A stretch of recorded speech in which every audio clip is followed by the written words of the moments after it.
everybody. Hoo-wee. Episode 95 of the Bowfishing Buzz. Thank you all so much for joining us. Absolutely. My name is Matthew, and I'm here with my good buddy, Schmidty. Absolutely. Thank you for letting us get into your ears today. We are thrilled to be back up here I'm again. going to crawl around in your ears and tickle them. And I'm just going to...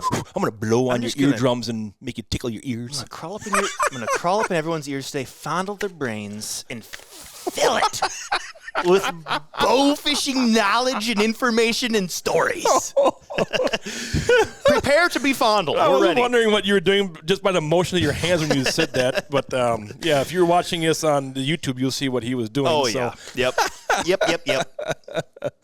Oh, Schmidty, first of all, Amos Bowfishing. The Bowfishing Buzz brought to you by Amos Bowfishing and Megamouth Bowfishing as well, our fantastic That's right. sponsors who are on board again with us for another year. End Designs Leatherwork and Embroidery. Efficiency Bowfishing Lights by Outdoor Innovations USA. Nice. Great sponsors. They do great things. We are thrilled to have them back this year.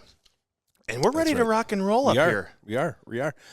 This is going to be our last single podcast Ever. We're hanging it up. for the month. No, yes, like Matt said, we will be going back in the month of March. We will be starting to do bi-weekly episodes right. again. Since stuff's going to be starting. rolling You already. guys will hear later in the podcast that there's going to be, some certain things that are going to be starting up here that's really going to get the bowfishing world Yeah. rolling again here. I know up here in Wisconsin, she's been pretty cold, not real bowfisherman-friendly weather. It's nasty cold, and there's some crazy storms people down in Texas, Oklahoma, Missouri, Yep. all through that area down there, Kentucky, getting pounded with snow. Yep. You guys can keep it. Yeah, exactly. I'm glad that jet stream is changing. You guys get to see what we get to feel every year. Yep. We had Dan Parker used to work here at AMS. He works for Matthews Archery now. He's down in southern Kentucky. He sent me a snap this morning of the roads down there, and you just swore he was in Wisconsin or Minnesota with how bad that was. Wendy's husband, I'm sure lots of you guys have talked to Wendy who are listening to us right now.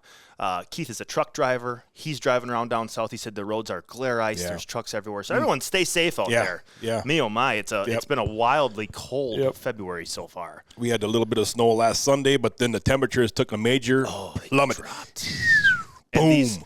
you ever notice these crazy cold days? It's just like deer hunting. The cold days are these days where it's such a high pressure. There's not a cloud in the sky. Sun is shining as bright as can be. You walk outside and the air almost stings your hands. That's Freezes how your cold nostrils it is. together. Yeah. Last night it was negative 35 with the wind chill. Yeah, that's I crazy. think my real temp was negative 12, I think. Yeah. Oh, my poor chickens. I'm ready. I'm ready for it to start warming up. As much as I love ice fishing and whatnot, man, I'm ready for some open water action. But it's supposed to be 40 degrees by Sunday. Yeah, so I know. Crazy. Typical. Crazy. 60-degree temperature swing in a week. Well, Schmidty, you and I were splitting some trade shows here this month. Yeah. Where were you at, Matt? The first of the month, I was down in the beautiful state of Texas, Nice. downtown Fort Worth. Very nice. I really do like the city down there. It's a very nice city. It's a lot of things to do down there. You got the stockyards. You can go to. They had big bull riding events down there at this Coliseum down there. It was really neat. Lots of good foods down there, and That's good. I enjoyed down there. This year, the weather was decent when I was down there. It was in the 70s every day, so it was nice to. Perfect. That's like the perfect weather. Not too hot down there because you can get warm temps down there. That can be very And I've been down there when there have been ice storms, snowstorms, trying to get back to the airport. It's been a crazy drive. Yeah. That one time I told the taxi driver, I said, "Do you want me to drive?" Oh, boy. That cannot be a good feeling when you think you can drive better than a taxi driver. Dude, pull over, let me drive. Yeah. Yikes. But no, I was down in Texas at the NBS show. Very nice. Dealer show. It's a dealer show, Nation's Best Sports. And I had a good show down there. But it's always nice to get back home because, the day I flew out, all right, is when that terrible tragedy happened with that helicopter hit that airplane that was coming in for landing. Crazy story. It's yeah. crazy. Yep. So you see that. And there was a couple other plane-related things going on. Yeah, so you see that as terrible, tragic, something like that should never happen. And then as I'm down there, I fly out the next day, and I happen to be watching news back in my motel room. Yep. And there's this plane that just nosedives downtown Philadelphia. I'm like, oh, what the? I got to fly out tomorrow. Yeah, that's not a good thing to see when you're flying. Yeah. Yeah. Yeah. And it's So seeing all that stuff, and now I'm flying and stuff, and it's just, you just think about that. Yeah. Two happening like that. Little turbulence up in the air, you get a little. Oh yeah, tense. you tense up a little bit more than you usually do. Yep. But yeah. You had good flights and everything, but Good. but you didn't have. You had some flights that kind of got messed up on you. I have 3 stories, Matt. I have a sad story, a funny story, and embarrassing story for you. I was down in Phoenix for my trade show. Last week I was down there. Does the embarrassing thing have to do with bubble gut? Nope. Oh, okay. There were Nope, there was no bubble gut stories from this trip. All right. I was down there in Phoenix. I'm not a city guy. I would never want to live in a big city. Phoenix is a beautiful city. Downtown, it's fantastic. There's great food. The hotels are very close to the convention center, and it's always cool to see everybody in the industry and a bunch of your dealers at these shows. Yeah. So I was down there, same deal, dealer show. But I'm trying to think, in what order do I want to tell these in? I guess we'll start with the last day of the show. So I'm sitting in the booth. Guy next to me, great guy from Wisconsin as well. We're sitting there, and he goes, "Oh, man, my flight into Milwaukee got delayed." I'm like, "Oh, crap, I better check my flights." My flight was supposed to leave at 3 o'clock out of Phoenix. I was supposed to be back in Mosinee 15 minutes from my house at 9:30 was when I was supposed to land. So I check my Delta app. I look, delayed 3.5 hours. Wasn't supposed to fly out till 6:30. Then you're going to miss your connecting So flight. I missed my connecting flight. Right. I had to spend the night in Minneapolis. So what I ended up doing is staying in Phoenix one more night, and then I flew out early the next morning. Yep. And that was because of the snowstorm. That was because of the snowstorm that was coming through MSP. Like the map of Minnesota at roughly the time I was supposed to fly out, I'm like, okay, I see why it's delayed. Right. They're just getting covered right now. So the show ran till 3 o'clock that afternoon. So I run the show till 3 o'clock, pack up the booth, get everything ready to rock and roll, take it back to the hotel, all ready to fly out the next day. I'm like, I'm going to go grab a bite to eat. There was a great restaurant 5 minutes from my hotel. It's called the Arrogant Butcher. Shout out Arrogant Butcher. Fantastic food. First day I was down there, I had their buffalo wings and their prime rib sandwich. Killer. Did you meet the butcher? No, I did not. No? The Arrogant Butcher was not present. Oh. No. The first thing that I think of when you say Arrogant Butcher is the guy that was in the movie Gangs of New York. Not familiar. The Butcher. The Butcher. He wore that big top hat. Was he a bad guy? He was a very bad guy. Okay. I did not see him down there at this given place. When you said Arrogant Butcher, that's what came up in my mind. Yep. So I ate there the first day. Fantastic. Last day, show ends at 3. I don't fly out till the next morning. I'm like, I'm going to go have a nice sit-down meal. Yep. It was Valentine's Day on this given day. It was last Friday, Valentine's Day. So I go walking in there. Make you upset you were by yourself on Valentine's Day? You don't have to rub it in. It's not necessary to do that live on this podcast. But anyway, I go walking in there, and I said, I need a table for one. And the lady goes, oh, is your other party here already? I said, no. Just me. And she goes, okay, when will your other party be arriving? I said, ma'am, I'm not meeting anyone here. No one's meeting me here. It is just me. And she was very nice, but she goes, well, sir, I'm sorry, but for Valentine's Day, we're running a couples only happy hour from like 3 till 7 o'clock. She said, it's couples only. So it's couples only. She couldn't tell me that I had to leave, but she just, I'm like, oh my God, that hurts. Okay. You had to leave? I left. Oh, my goodness. The Arrogant Butcher said, to hell with you. I'm like, all right. I get it. Valentine's Day. Okay, whatever. So I went and ate somewhere else. So whatever. That happens. That kind of hurt a little bit. I knew you'd get a kick out of that. I knew you'd get a kick out of that. So that night happens. I get up early, get an Uber to the airport. I get to the airport. I go through security. TSA pre-check, a blessing in disguise. Let me just throw that out there. First time I got to experience that little deal. And I'm walking through the airport. I'm on the other side of the airport. So I'm walking past all these gates. And there's this lady standing by one of the gates, and there's 3 workers by the door where you go to get on the plane. You get on the plane to go down your jet bridge or sky bridge, whatever it is, to get on the plane. And the lady's holding the door shut. The airline worker lady, there was 3 of them, and one of them was holding the door shut. And there was this lady with a bunch of bags, probably 10 yards from them, just sitting there. And the Delta worker she goes, ma'am, you need to leave that here or else you cannot board the plane. And the lady goes, okay, I won't. I'll leave it here. So she sets a plastic bag down on the floor by the desk, like the little helper desk there. Yep. And the lady goes, okay, thank you, ma'am. Now we need to get going. This plane is full of people. We're supposed to take off now. She opens the door for the lady to go to get on the plane. That lady's sitting there, and she looks at the door, and then she looks down at her bag. She looks back at the door, looks down at her bag, and I'm like, don't do this. This is not going to work out for you at all. She grabs the bag and tries to sprint for the door. She gets 2 steps. How far she thinks she's going to make it? I don't know. And she was a bigger set lady. I'll just add that detail in here. So she made it maybe 2 steps. And the Delta lady's like, no, what are you doing? She shuts the door. She shuts the door. And then the lady goes, okay, fine. This time I'll leave it. I promise. Good grief. So she goes back, sets her Walmart bag down, and she sits there again. She's looking at the door, and then she's looking at her bag, looking at the door, looking at her bag. Finally, the Delta worker's like, okay, nope. We're leaving. They went through the door, shut it. They lock from the, you can't open them from inside the airport. And the lady went up on the door, and she's banging. She goes, oh, my gosh. You need to let me on this plane. This is ridiculous. No. And so I got out of there pretty quick. But I was sitting there watching. I'm like, what could she have had in this bag? And it couldn't have been anything like dangerous. She was through security. She went to security. The only thing I could think of is that she had so many bags. I wonder if she had one too many. You get a carry-on and a personal item, and she had more than that. So I wonder if they were like, you can't have 4 bags, man. Right. And she just, whatever she had, she just could not leave behind. She just could not leave behind. All right, so that's the funny story. The embarrassing story was the couple's retreat, and now the sad story. Arrogant butcher was an embarrassing one. Yeah. And so the sad story is I'm already delayed a day. Yep. So I board my plane in Phoenix at 7 o'clock. You lose an hour when you go to Minneapolis. So a 3.5-hour flight turns into a 4.5-hour flight. I land at 11:30 in Minneapolis. Mm-hmm. My connecting flight doesn't leave till 2:30. Oh, boy. So I have a long layover. Good thing that's only a 35-minute flight. I know. And I'm sitting there at that point. I'm like, man, I should just rent a car. Yeah. This is sitting here waiting, but whatever. So I'm sitting there waiting. It's like 2 o'clock. Should be boarding soon. I check my Delta app. Plane's delayed till 3 o'clock. Oh. I'm like, why? What? Nice. So, okay, whatever. Half-hour delay. I'm sitting there scanning. And we reach our time that we're supposed to board, and we're not boarding the plane. Matt, the plane didn't take off till 4 o'clock. Oh.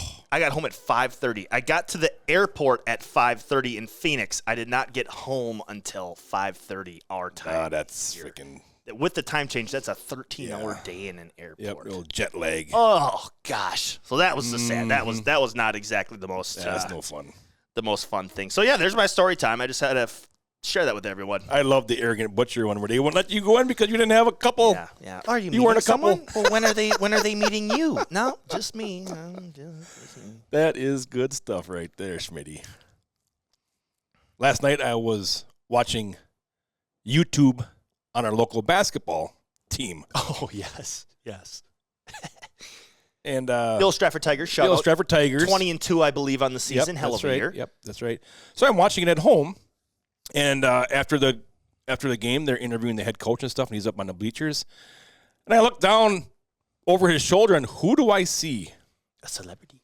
Who do I see but D. Schmidty standing down there on the court? Yeah. You had your AMS gear on. You had an AMS sweatshirt on. You had AMS hat on. I'm always representing. You are. Always representing. So he's interviewing the coach, the guy for this Zaleski Sports is what it's called. Live stream on YouTube. Yep. And I can see Schmidty standing down on the basketball court. So I pick up my phone and I call him. No answer. I call him. No answer. Call him. Finally, on the 4th try, he picks up his phone. I started to get, I'm sitting there talking to Brooks, who's my cousin. He plays on the team. Yeah. And we're talking about the game, and I hear my phone ring. I look, it's Matt. I'm like, oh, okay. I'll call him back. I'm not sure what this is.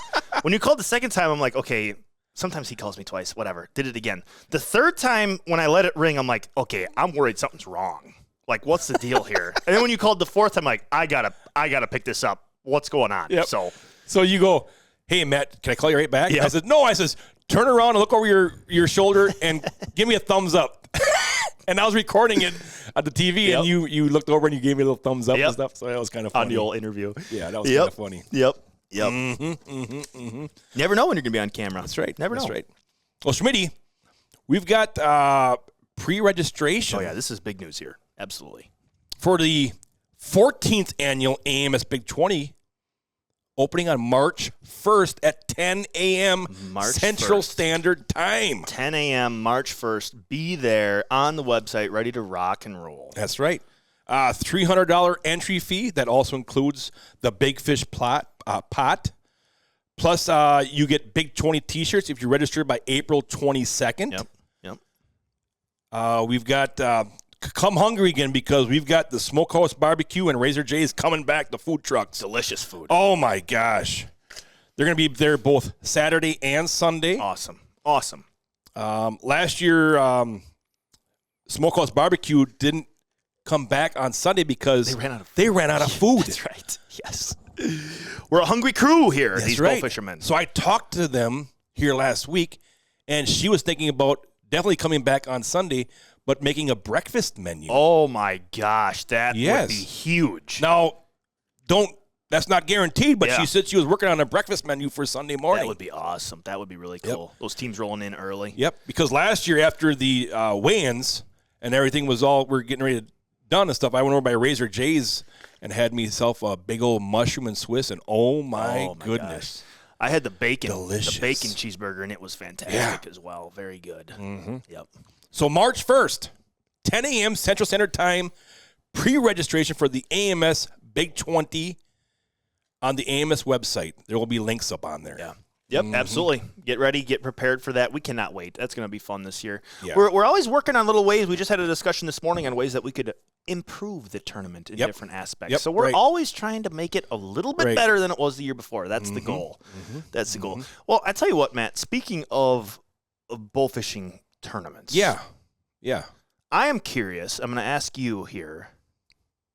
In my mind, you've been shooting bow fishing tournaments since 1964. I wasn't even born yet, but yeah. When was your first bow fishing tournament? Do you have a remembrance of that first tournament that you shot in? 2009. 2009. Okay. Okay. How long had you been at AMS at that point? Year and a half. Okay. Yeah. So pretty new to the AMS crew. Okay, gotcha. And I went down and shot in the Grass Lake tournament. Okay. It's a chain of lakes down there in Illinois. And yeah, I went down there because we were going to be giving one lucky winner back then a AMS Fish Hawk bow, and I hand delivered it there right after the weigh-ins and stuff down there. Nice. So it was kind of my first tournament. I went and shot down there with one of the guys that lives here in town, Jerry Wenzel. Okay, gotcha. We went down there and just the two of you shooting. Yeah. Okay. Yep. Okay. Yep. No scouting whatsoever. Yep. No scouting at all.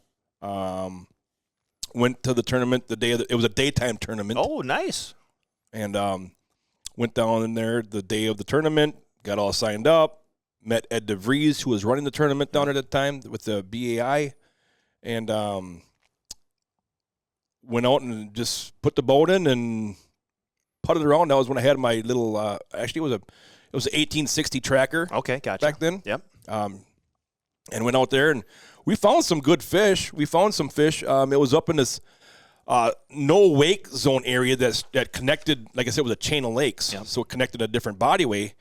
And it was a pretty long stretch where you had no wake through there. Okay. And then when we got past that, we came into this back slough back in there.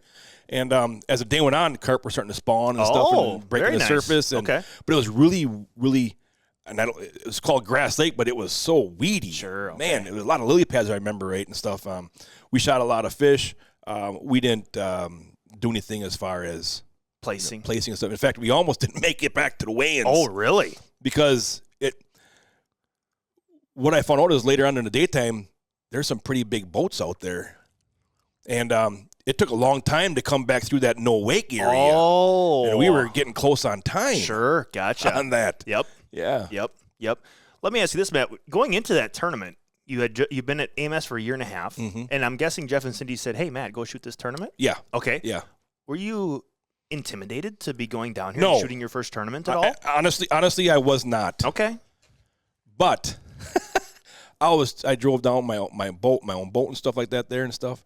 The following year, Cindy and Jeff said to me, "Matt, we want you to go over and shoot with in the Great Lakes tournament, GLBC. Yep. And there's 200 and some boats in this tournament. It's a 2-day daytime tournament over there, the GLBC. And we want you to pull the AMS boat over there and the AMS truck. That's when the truck had a big wrap on it. The boat, back in that day, we had a bunch of stickers all over AMS Bowfishing and stuff. Yep. Was that the Oquaka boat at that time? No, that was our old F&F boat. That was F&F. That was our old Gotcha. F&F boat. Going over there, and you had to go to this one campground that was very small as far as driveways, and you had to go to this campground for some reason. I don't know why, to register. Okay, gotcha. And there was trees and woods everywhere, boy. And I remember pulling it through this snaky long driveway in the woods to go to register, and I'm getting closer, and off to my left, I can see like 10 Bowfishing boats all parked. Okay. And all the guys are standing. There's like 30 guys standing around there talking and stuff, And I coming in there, and like I said, I was a little nervous because the truck is all wrapped. Yeah. Yeah. The boat is the AMS boat. People are expecting big things from this guy representing this company. I don't know where to park because there's nowhere to park around there, and I got the boat on the back and the big F-250, and I'm like, So there was a little narrow opening between some trees. Okay. The grass was very high. Oh, I couldn't see nothing. And mind you, now these guys are just off to my left now. So I'm like, I'm just going to squeeze nose into that little hole between these trees. Okay. So I start easing up through there, and we have a big plow bracket that mounts the plows onto the frame of the truck, and they stick down below the bumpers of the truck. Yep. So I'm easing through there, and all of a sudden, boom! Oh, God. Oh, boy. In front of everybody. In front of everybody. We literally come to a complete dead stop. Now, granted, we're not going very fast, but it was a boom, and we just dead stopped right there. Oh. We get out, and we go over, and as soon as we hit, and we realize what we're stopped, I looked off to my left, and every one of those guys, their heads go right over to us. I'm like, oh, wonderful. It just looked like a big dummy. Oh, my goodness. We get out and look, and here they had cut a tree off, so the stump was underneath that grass. Oh. And we hit it with that plow bracket. It was a trap. Yeah. Wow. Yeah. Wow. You just drew the bracket up pretty bad? No, not at all. No. It busted the top of the root or the tree. Really? Yeah. Okay. It gouged into that. Yep. Yeah. Yep. But it was just like, really? Yeah. That was pretty embarrassing. Yeah. Oh, I bet. Yeah, especially with the big company boat and truck like that first time. That was embarrassing. Yeah. And then the first 20 minutes of the tournament, our trolling motor busted on us. Really? Yeah. Stopped working. What did you do? Because there was no fan on that boat. Nothing. We drifted. Oh my gosh! Really? Yeah, we drifted the first day. Wow! Wow! The Did second, you shoot some fish drifting? we finished 13th. Oh my God! Wow! It's 13th or 17th. I can't remember. That's impressive in a big tournament like that. No trolling motor. Yeah. Pretty green to it all. That's awesome. Yeah. That's very cool. And no scouting again. Really? Never scouted the water at all. Yeah. Yeah. We just went and looked for a boat landing that we could put in that, Mm-hmm. It was hard drifting because we would drift, motor back up, drift, and you can't chase fish, so you're just hoping fish are. They just got to pop up in range. And the water is so clear that those fish, we could see a lot of fish, but they were in big pods of 5, 10, 7, 8, and stuff like that there, and we were just taking longer shots because they were so skittish. Once they saw us, they would turn and swim away from us. Right. That's tough shooting. Yeah. So the next day, that night we all were working on the trolling motor, still couldn't get it, nothing to working on, so whatever. So we go back out the next day, and we're doing the same thing. And that finally, when it got warmer out during the daytime, I happened to look towards the shoreline there, and I'm like, I can see splashing. Oh. I'm like, Pat, I says, the carp are spawning up in the shallows. And we looked, sure as heck, you could see, once you started looking, you could see splashing all over the place. Oh, yeah. Now, mind you, the Great Lakes back there, the water was low. Okay. even though the water went way back there, we could not get the boat way back. Oh, okay, in there. gotcha. We were bottoming out too much. Yep. So what we did is we beached the boat, threw the anchor out. We found a bunch of rope in the truck and in the boat for the anchors. Yep. We cut off a whole bunch of rope from the anchor rope, and we went walking up. We tied the rope onto our belt loops the old and just started shooting fish. Once that stringer had 10 or so fish, you just make that that's a heavy way back. 75-yard walk all the way back to the boat, unload, go back out and do it again. Yeah. And we shot a pile of fish that day. That's cool. That's a fun memory. Because, like, the first day, I think we were, like, in 50th position, and we ended up finishing in, like, 13th. Wow, so that second day was huge for you guys. Yeah. Wow. It was pretty cool. Just never give up, man. Yeah, never give up. Absolutely. Keep grinding. Absolutely. Yeah. Mm-hmm. So that was my first, I guess the Grass Lake one was. The GLBC was the second year after that. But you just talking about, you asked me if I was embarrassed at all. Intimidated, and that was the first time you were pretty intimidated by a tournament itself. And then also I was very intimidated shooting in my very first Worlds in Kentucky. Oh, I bet. That far out of state? For sure. Same thing, driving out with the Amos boat, the Amos truck, pulling in there, everybody turns around and looks at you, you know. And I don't like to I don't like to. Hey, I'm Mr. AMS. I don't like to do that. Right, I want to talk to everybody. I want to have a good time. I want to be friends with everybody. And I felt very intimidated, know, going to those tournaments. Yep. It probably would have been a lot different if I would have went there with just my own boat. Yeah, right. And nobody knew nothing. Right. It's all your own equipment. They didn't see the Amos boat and the Amos truck and stuff. They just think, there's another guy shooting. Right. Yeah. Mm-hmm. Yep. So, I felt a little funny. But it was fun. I believe it. It was a fun time. It's a good memory. It's a good story. As far as meeting a lot of my friends, that's where it was all at. Bowfishing tournaments. Oh, absolutely. A lot of that. Yeah. Yep. Mm-hmm. Yep. You remember your first tournament, Schmidty? I tell you what, I had to do some digging for this one. Yeah?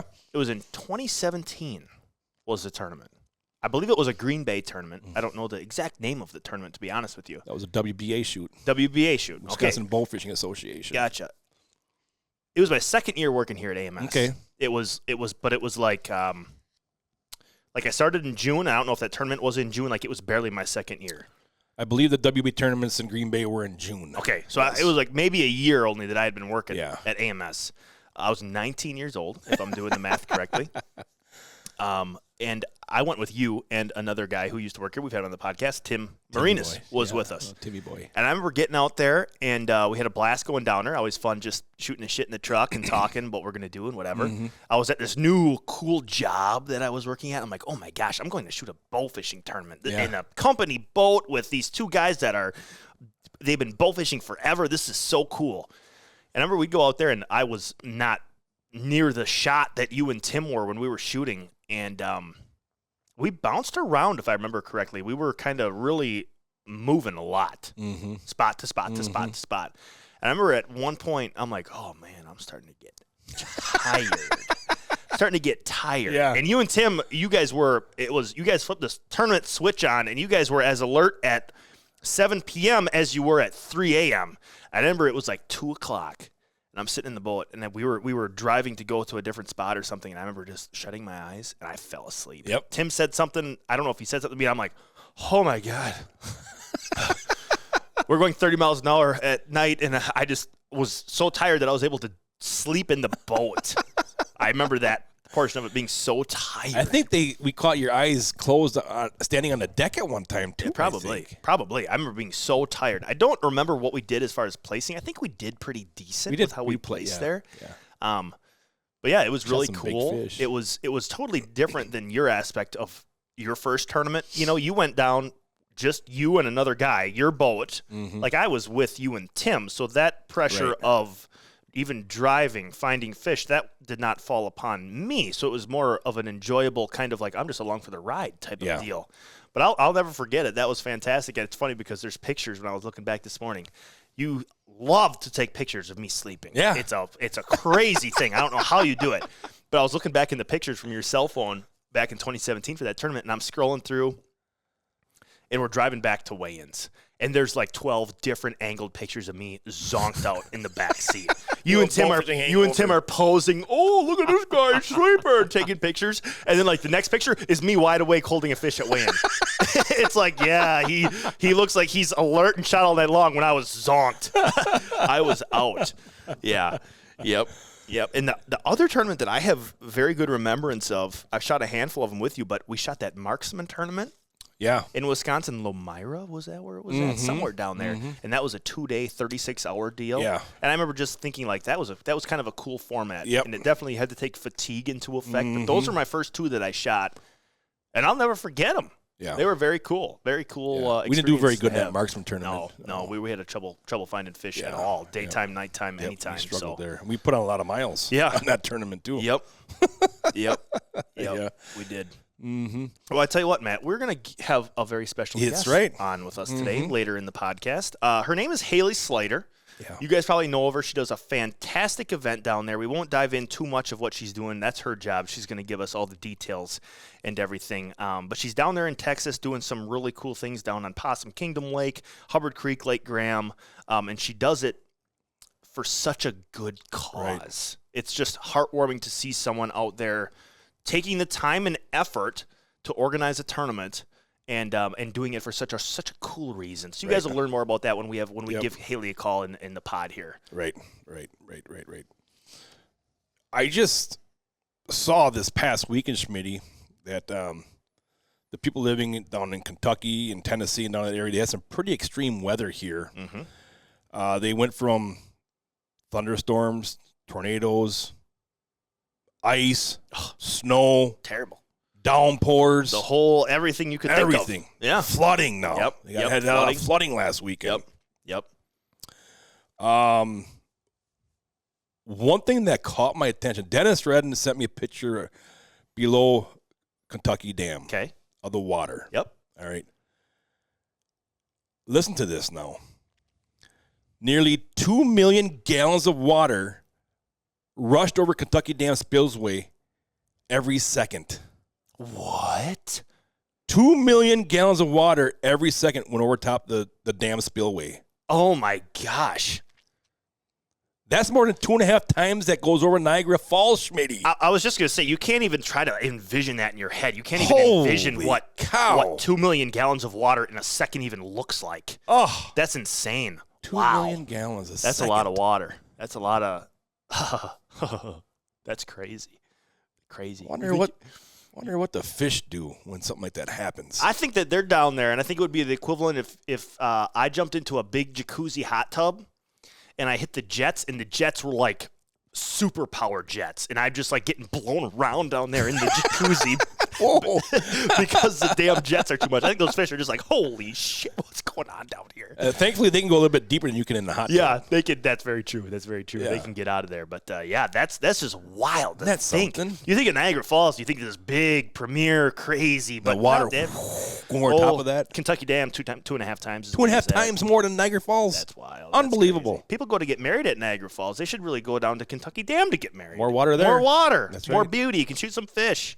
Get all slimed up. You get all slimed up, put a ring on, boom. Kiss a big old big head. There you go. Ready to rock and roll. Yep. Yeah. But I guess with that, Schmidty, I wanted to bring something up that's very important. Okay. Right now I'm jealous because I'm seeing guys that are already going out with their boats and shooting fish, and they show pictures of their truck at the boat landing and saying, ready to get it on. I'm like, dang, I'm jealous. And everybody... I'm jealous. We love when you tag us on social media. We love it. But just know that there is some severe, when I click on a post of somebody down south shooting fish, it's like, what the this is stupid up here in Wisconsin. This is dumb. Stinks. I get severely jealous. Yeah.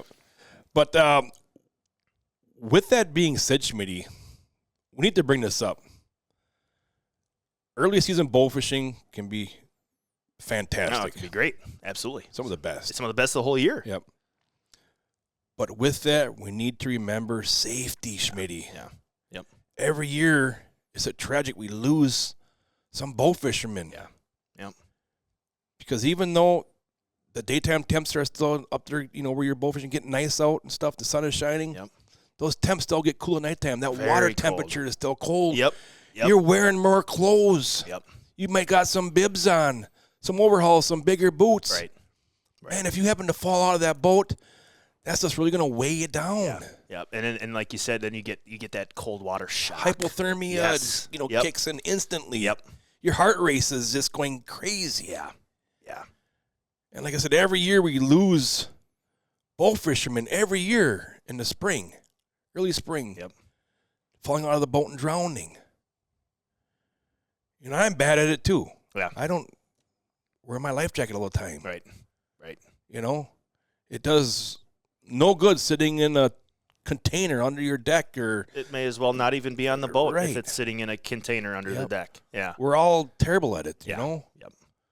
But man, just remember here to put those life jackets on. Yeah. You never know when it may save your life. Right. You don't know. And you never know when you go to the boat landing if that could be your last time pulling the boat to go shoot fish. Saying goodbye to your wife. Exactly. Look at your kids. Yep. Ensure that it's not your last time. Right. Put a PFT. Yeah. Yep. Yeah. And like I said, I'm bad at it. Yep. I admit it. There's pictures of me out there, videos of me out there not having it on and stuff. Need to be better at that, Schmidty. Yeah.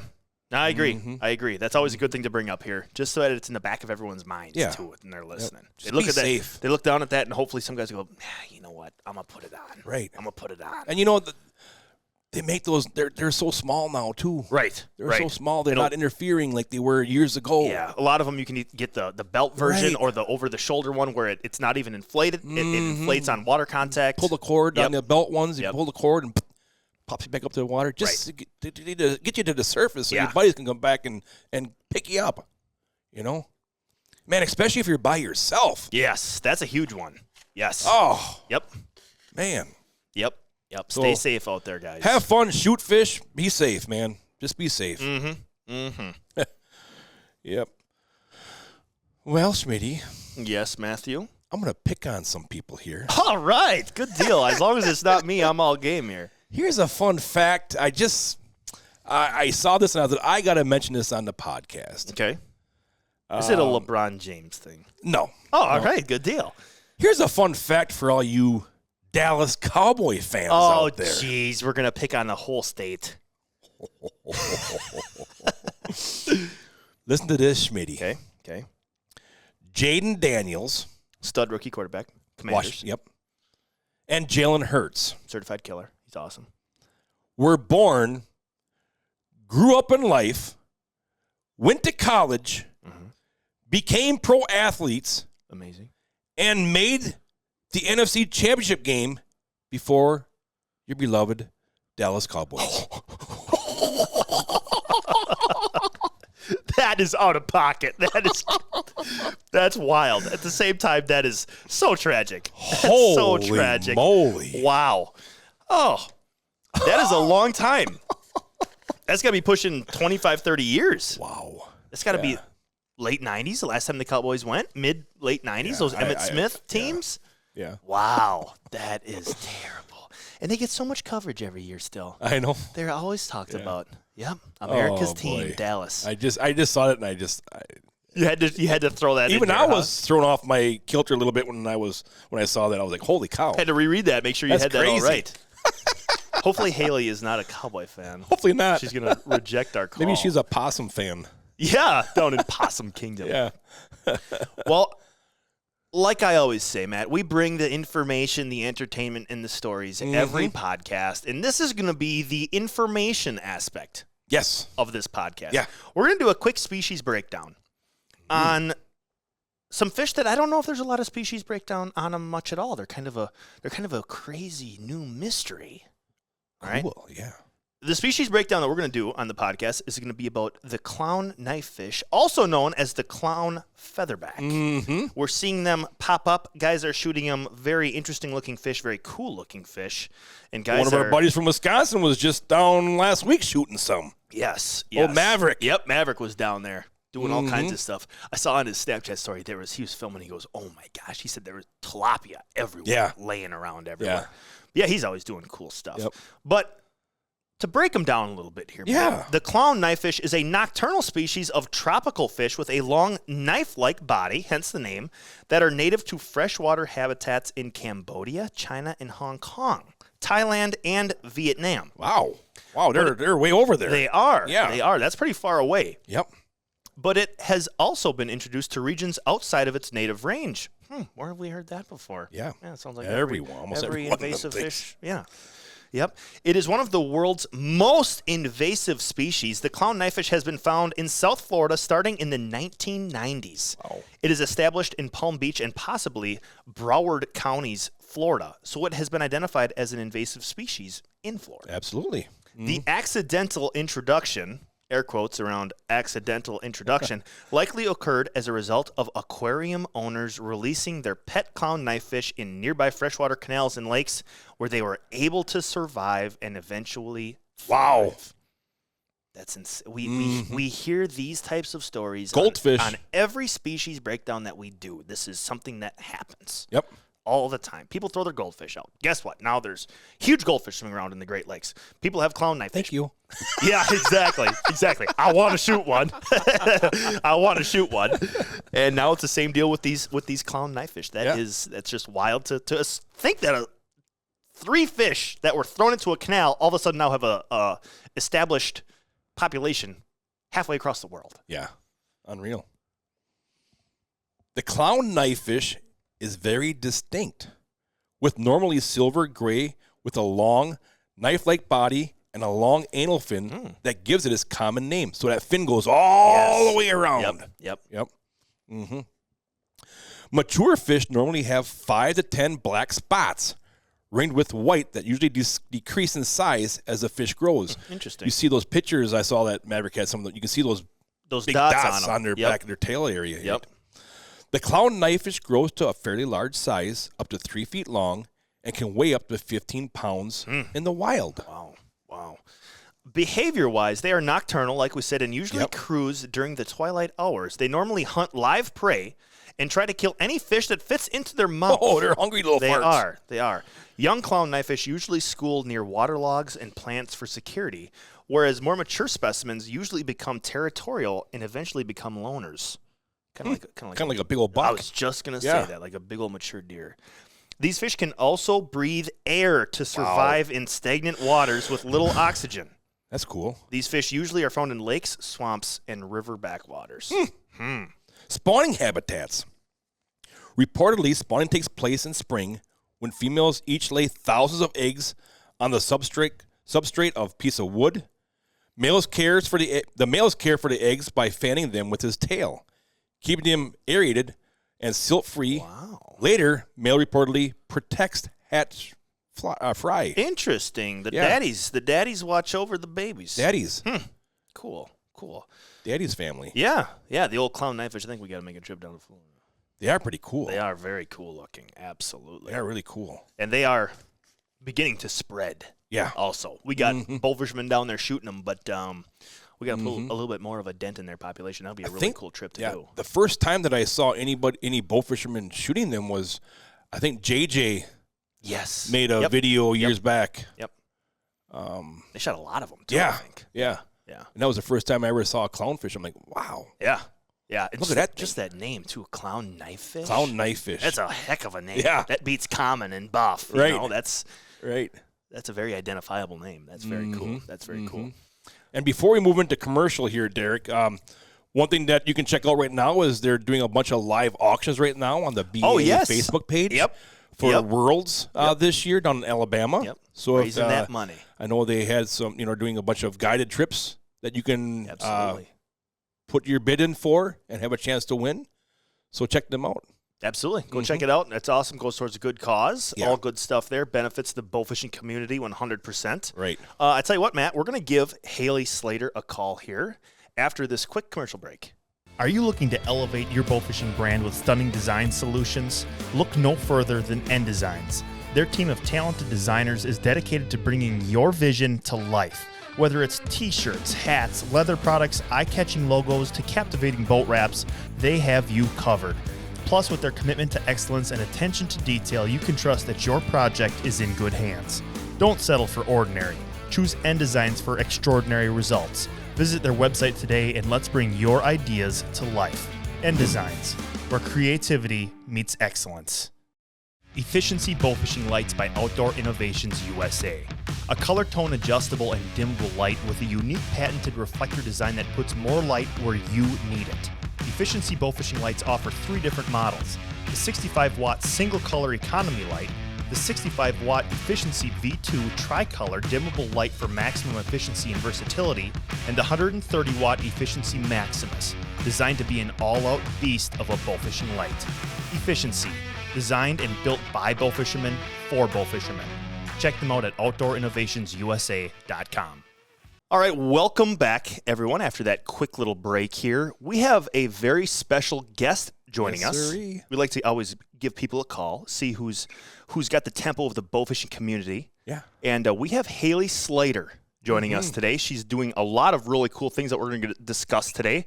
Haylie, how are you doing on this fine morning? Good. How are you? Good. Well, Good. it could be a little better. It's pretty cold up here. Yes, it is snowing where I'm at right now. And Oh my where are God. you at, Haylie? I'm in Canyon. I go to school at West Texas A&M University. Wow. Yeah. Snowing in Texas. Yeah. Good. I'm glad you get to see some of the snow Yes. that we get up here all the time. Yep. Me Yep. too. Good. There's a lot of snow like all over the southern United States. I know. Yes. I got a snap this morning. Kentucky, like southern Kentucky, was terrible. Oklahoma was getting Oklahoma snow. was Missouri bad. was getting pounded yesterday. Yeah, that's weird. Yeah. Good. Keep it down there. Get a little taste of what Wisconsin's like for 4 right. months. It's only negative 35 up Yeah, here. it's but not terrible. No, it's Yeah. not too Oh bad. my goodness. Yep. Well, good deal. Well, thanks for joining us, Haylie. Thank y'all for having me. Yeah, you no bet. problem. You want to give us a little bit of a background on yourself, Haylie? Where did you grow up? What was your childhood like? What were some of the activities that you enjoyed to do? Yeah, so I grew up on Possum Kingdom Lake on a campground my grandma bought in 2008 called PK Lodge. Oh, cool. And then we started having bowfishing tournaments there to bring people in. We had a couple of state tournaments there. That's what really got me into bowfishing was my Awesome. mom actually. She kind of hosted a couple of state tournaments Oh, wow. for Texas, and she was a big on that. So that's what kind of got me into bowfishing. So I've loved it ever since. And then I kind of picked up her where she left off and trying to start it back up again. That's really cool. That's awesome. Carrying on the legacy. Yeah, I just have a question for you, Yeah. Haylie. Was your Yeah. mom, did she do a lot of bowfishing herself? You know, was she into Yes. bowfishing? Yes, we first started actually with Chris Moody. Oh, wow. She was friends with him for a while, so we started up with him, and we just kept it going ever since. That's really cool. Yeah. That's really cool because not too often, and when you ask somebody how they got started in bowfishing, it wasn't because of their mother Yeah. Usually it's dad Yeah. or grandpa. or their friends and Yep, stuff, but yep. not very Yeah. often have I heard my mother got me into this sport. Right. So that's Right. awesome. Yeah, that's very cool. That's really That's cool. a first for the bowfishing buzz as far as Absolutely. who got them into it. Yes. That's really cool to hear. So it sounds like, Haylie, it sounds like your mom had a huge influence on you as far as wanting to continue this bowfishing legacy. And kind of the reason we had you on here, you're joining us to talk about a tournament that you're hosting that's coming up. Just give us a rundown. Give us all the details of this really cool event that you've been doing for a couple of years now. So, yes, it's my 5th year running this tournament. I originally started because my stepdad's mother had cancer and didn't have enough money to pay for it. Oh. So I was like, well, why don't we do what we're good at, running tournaments? So I started that, and then it's just grown ever since. I have over 40 sponsors every year. Wow. I provide dinner and breakfast if I can for the team. I think it was 2022 was our bigged tournament. It was the biggest one Texas had that year, Wow. and we had over 30 teams. I had so many prizes. Everybody went home with something. That's That's good. awesome. That's good. And we raised over $8,000 for a little boy. Oh, It was awesome. Oh, wow. yeah, I mean, that's how cool is amazing. that? That's really cool. That's hats off to you, Wow. Haylie. That's awesome. Thank y'all. That's Yeah. to be able to have the sport of bowfishing that can benefit something like that, like cancer and stuff like that, is Yeah. just, it's so awesome that the teams will get together for something like this, and for Right. you to host this type of tournament. Awesome job. Hats off to you, Haylie, and your whole crew that do Thank this. you. That's awesome. Mhm. So when and where is that tournament, Haylie? This year it is going to be the main spot is going to be Possum Kingdom. I brought it back. Last year I was in Athens, Texas, but this year I'm bringing it back home, and we're going to do a 3-lake tournament. We're going to shoot Hubbard Creek, which is in Breckenridge. We're going to shoot Possum Kingdom Lake and Lake Graham, and that is going to be on March 29th. March 29th? March 29th. Coming up here. So, yeah, not too far away here. Yeah, so anybody that's down in that area or out of state that wants to get rolling on the bow fishing here early, need to check out the Possum Kingdom tournament that Haylie's putting on. Yeah. March 29th. Get out there. What kind of species of fish, Haylie, can the teams expect to be shooting down there? Just regular gar, no alligator gar. I wish we could do alligator gar, but there's restrictions on that. And just regular grass carp and I totally was like buffalo and all that. Sure. Yep. Yep. And the official name of that tournament, Haylie, is it the Shootout Cancer Tournament? Yes, sir. Gotcha. You said you had 30 teams last year. That was the biggest that you guys have had so far? Yes, and right now I have 18 signed up, and we have almost 40 sponsors. That's awesome. And I already have like about 1,200 raised for the family so far before the tournament. That's amazing. That's amazing. Very cool. I don't know if you mentioned it, Haylie, but what's the format? What's the weigh-in format? It is a Big 20 tournament. Big 20. And then we have numbers as a side pot, big carp, big gar. And I brought in a couple years ago youth, so youth will be able to shoot my tournament. Very cool. Yeah, Very that's cool. nice. That's nice. Very cool. What just off the top of your head, if you can remember going back a couple years, and what are some of the average weights that teams come back in to weigh in, Haylie? They have not been that high, to be honest. I think the winning weight last year was 200 and something. Okay. I don't have all my papers with me. Sure. I was just curious. Yeah. That's all right. I was just curious of what some of the weights were down there, because I know you probably get some pretty good sized buffs that come in down there and some grass carp, I would assume. Yes. Some pretty big buffs. Yes. Yep. Because you got those. They're like giant, oversized football smallmouth buffs down there. They're like wood ticks. They're like a giant wood tick that's ready to pop. Yes. Yeah. Yep. Haylie, we'll always have a special place in our hearts. We went down probably, that was maybe 2018, 2019, Matt, that we went down to Texas, and we shot some absolute tank buffs. I think that was in February, too, when we did it. It was in February. So we'll always have a special place in our hearts for Texas bow fishing. That was so fun to do that. What the heck was the name of that lake again? No, are we going to give that away? I remember. There were some giant buffs on there. Yeah. And the interesting part was we weren't shooting those buffs where I figured we would shoot those buffs back in the bays, and stuff like that. They were out on the main lake, little humps and stuff like that. So we'd come like to the mouth of a bay, and we'd see a bunch of big fish right there. Yeah. And once we dive back into it, it wasn't not nearly as special. But man, those were just big buffs. They were. I've never seen that number of pretty big big fish. over here. Yes, they do. Yeah. Yep. Like you said, they're like a wood tick. Like if you were I always call them. The first year I went down to Texas, was with Jack Thatcher and Cindy and Jeff Brown here with Amos Bowfishing. We were on Choke Canyon, and we were going at nighttime, and I was up filming at that time. Yep.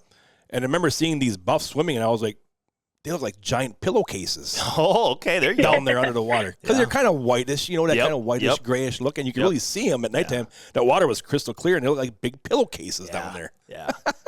Yeah, they're built different in Texas. Everything's bigger in Texas. That sticks true to the fish as well. Yes. That's cool.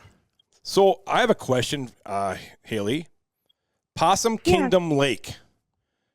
Is there a bunch of possums that live around that lake, or what's the deal with the name? I'm just curious. There's got to be like a lot of possums. There is a lot of possums around the lake. I can't even tell you how many I've seen in my front yard, but we do have this it's huge. It's called Hell's Gate. It is so beautiful. It's where these two big old rock cliffs split apart, and then you can go inside. And a couple years back, when it was still happening, we had the Red Bull cliff diving there, and it was really awesome to watch. Yeah. Huh. That's neat. Little scenery down there while you're shooting. Yeah. That's cool. Yes. Yeah. But yeah, that makes total sense. Possum Lake, Kingdom. because there's just a pile of possums. I'm like envisioning a big dirt pile where there's like 1,000 possums that live in Yeah. it, and that's their kingdom. Then you like honk your horn and they all play dead. Yep.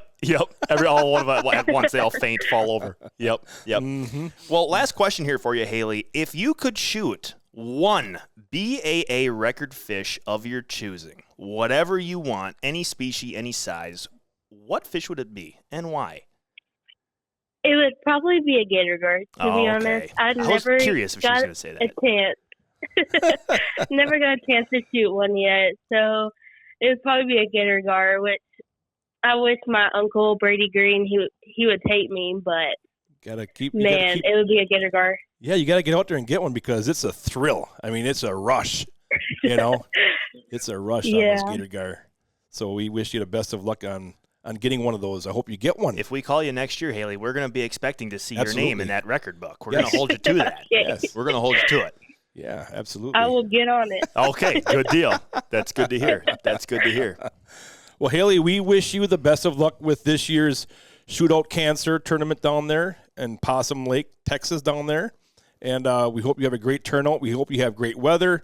We hope you get a lot of big fish. I mean, and the main goal for this tournament is to raise money to help cancer patients, which is so awesome that you do down there. Yeah. We thank you so much for that. And we wish you all the best, Haylie, down there this year. And keep us up to date. I saw your stuff come through here for donation requests, so we'll be getting some stuff sent out for you guys as well. But, best of luck down there, Haylie. And thank you for joining us. Thank y'all. You bet. Thank y'all so much. Yes, and drive careful down there in that snow. Yeah. I will. All right, Haylie, you take care and have a great day. Thank y'all, guys. You bet. Thank you. Bye-bye. Well, that's awesome, Matt. How cool is that? She's doing some really cool stuff down there in Texas. Yep. And like we said earlier in the podcast, stuff's starting to happen. Like that tournament's on March 29th. That's a big Texas tournament. Stuff is going to start rolling. Get your gear ready. Get your boat ready. Get your bow ready. Everything that you possibly can, because it's going to be here before you know it. Yep. Absolutely. Hard to say that with 2 feet of ice up here, but we know that it will sneak up on you in a heartbeat here. That's very cool what Haylie is doing down there and her crew, raising money for cancer patients. Yes, absolutely. That's so pure of heart. Yeah. Yep. That's awesome. Well, coming next month, Schmidty. Next month, March is Next month, Schmidty. Yep. AMS Bowfishing, Megamouth Bowfishing, Below the H2O episodes are going to be starting for season number 4 on Carbon TV. Absolutely. Getting ready back in the swing of things. Wow. Yep, things are happening. Do you by chance know what our first episode is going to be? It's going to be on March 15th. Second Saturday of every March is going to be our episodes after that.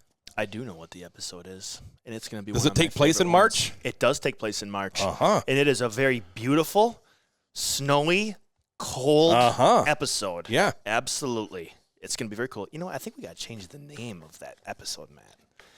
I think we need to call that episode Float Like a Butterfly, Sting Like a QT. So if people couldn't figure out what that was, why don't you tell us what the March episode is going to be next month? It's called Boise Butterflies. Yes, sir. Yes, sir. Yes, sir. Schmidty and I travel to Idaho, and we meet up with Jana Waller and Grins and Fins Bowfishing, Jenny and Travis Aviat down there, and had a real good time. Some of the scenery, the slow motion scenery at nighttime down there with the snow coming down and the geese and it stuff. looks fake. Yeah. When we go back here, it looks like we photoshopped snow in there, and I promise everybody that is not the case. That's just how hard it was snowing down there. Right. Yeah. First time I've ever been on a boat with 2 huge propane heaters running on it. Oh, that's right. Yeah. You could have had a s'more and a hot dog there while you were waiting to waiting to shoot some fish. And what a memorable trip it was.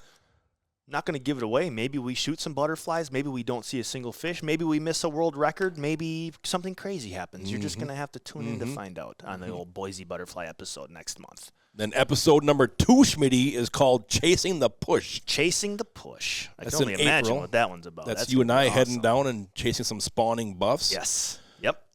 Stalking them. You were waiting for them. Yep. Yep. Waiting in both ways, waiting in the water, and then just patiently waiting for one to be close enough to me. Yep. And then missing one and throwing my hands up like a 5-year-old who didn't get his toy at the store. Yeah. Yep. And then if I recall, also in that episode, you and I go out at nighttime. where they have an overabundance of those carp on that one lake. That's right. Yes. And we just go to town, and it's raining out. We got our rain gear on and stuff, and we just go to town. Yep. They a bunch of them. They commercial net that lake, but you and I went and did some free fish removal. Right. That's right. Absolutely. And Matt, when will those episodes be uploaded every month? Is there a specific date each month or a specific time period that those will be uploaded? Second Saturday of every month. Second Saturday of every month. Yes. Sounds good. Yep. Sounds good. You ready? One a month from March until September? There's 2 of them in May. Okay, gotcha. Because we have Brody's 30 Part 1. Okay. And then Brody's 30 Part 2. Gotcha. So those 2 will be played. 2 of those will be in the month of May. Awesome. And then from there we go to the Muddy Flats. The Muddy Flats. The Muddy Flats down in Kentucky. Yes. Yep. Dennis and I chase some grassies that are feeding down there. We have a good old time. Mm-hmm. Absolutely. And then after that we've got Underwater Louis. Underwater Louis. That's right. We got a lot of good episodes this upcoming Part year. 1 and Part 2. Yes. Yep. With Tim Wells. Tim Wells, the slock master. Yeah. Because I asked him, I says, now are Louis just big bucks? And what did you say, Schmidty? He said Big Louis can be whatever you want. That's right. So he decided to name Buffs Big Louis. Big Louis. Yep. My favorite scene from that, he's got a buff on, and it pulls some drag out of his mag mouth, and he goes, "Oh, that's only a Big Louis that can pull it like that." Right. I'm like, "Oh yes, there we go. Clip it right there. Boom, beautiful." We got some cool footage of shooting some carp with the Fishhawk blow gun. Yes, absolutely. Some very cool stuff. And we also shoot a pretty big buff with the blow dart. There's also a very funny blow dart scene where a big buff is about 6 inches from the end of the blow dart, and there's some slight malfunction by the shooter. May I just add in there? Yeah. A little bit of a limp blow. Yeah. But yeah. I think Tim even spears a goofy carp. He does. Yeah. He's throwing all kinds of stuff around in the water. Arrows, darts, spears. Yeah. You just never know what you're going to get with old Tim. That's awesome. And then to end up the season will be an episode of September. Wendy and Alyssa that work down here in the office get their crack at first time ever big game bow fishing for alligators. Big old freaking gators. Just awesome that they got to experience that. Yeah. And like one of the things we did, how cool that is that they get to go do it, but now also it's a double whammy because when they're receiving phone calls on big game deer, which we receive a lot of because people aren't, it's kind of not as popular obviously as people going out and shooting commons, buffs, gar, whatever. They are going to be able to speak from firsthand experience of using the said gear that they have had. So that's just such a confidence boost for both Wendy and Alyssa and the people giving us a call. Yeah. These people have done it before. They know what they're doing. But just to tease the Brody's 30 episode, Matt, there are big fish. There are wet underwear. There are missing boat plugs. And there are people falling. It's a wild, action-packed night on the water that you guys won't want to miss. And that one's one of my favorite ones. So, yeah, all kinds of stuff happened in that Brody 30 episode. My glasses are out there somewhere. That's right. My vision glasses are out there somewhere. I hope that the clip of you losing them is included. The slow-mo clip of you, taking a little dive into the drink. It might be in there. Oh, see, this is why you should not have editing control. All the embarrassing stuff that happens to Matt, it just magically doesn't make it to the final cut. Yep. It's in there. Schmidty squeezing out his underwear in the hotel room, laundry room. At 3 o'clock in the morning. At 3 in the morning. Oh, that's going to lead the episode. Yeah, exactly. No, the slippage on the deck is in there. Okay, good deal. Yeah. That's good to hear. I'm just glad that I was filming when it happened. Yep. Oh, I know what that means. Here we go, Schmidty. Yep. Get ready for Fish That You Wish. This fish comes to us out of the state that has the most golf courses. It's the flattest state in America, and a driving test no longer requires parallel parking. Oh, okay, that's a mistake. I'm talking the Sunshine State of Florida. Oh, interesting. Okay. This fish was shot March 27th, 2021 by Donovan Tate. Oh, Donovan.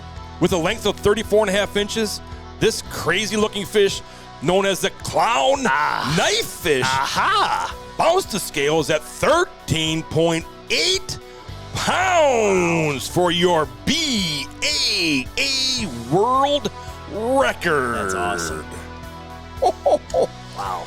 And that's a fish you wish you shot. Awesome. Old Donovan, Megamonth Pro Staff. That's cool. That's very cool down there in Florida. Yeah. He's always doing cool stuff down there. That's awesome. What an appropriate fish you wish as Absolutely. well. We just did a breakdown on them. And you don't ever show me these fish you wish. It's always a surprise for what I get to see. So that's very cool. Very cool. And like you said, Schmidty, we do the species breakdown on that. We do all kind. We're so informative for you here. Your foremost resource of bowfishing knowledge. Now, just think.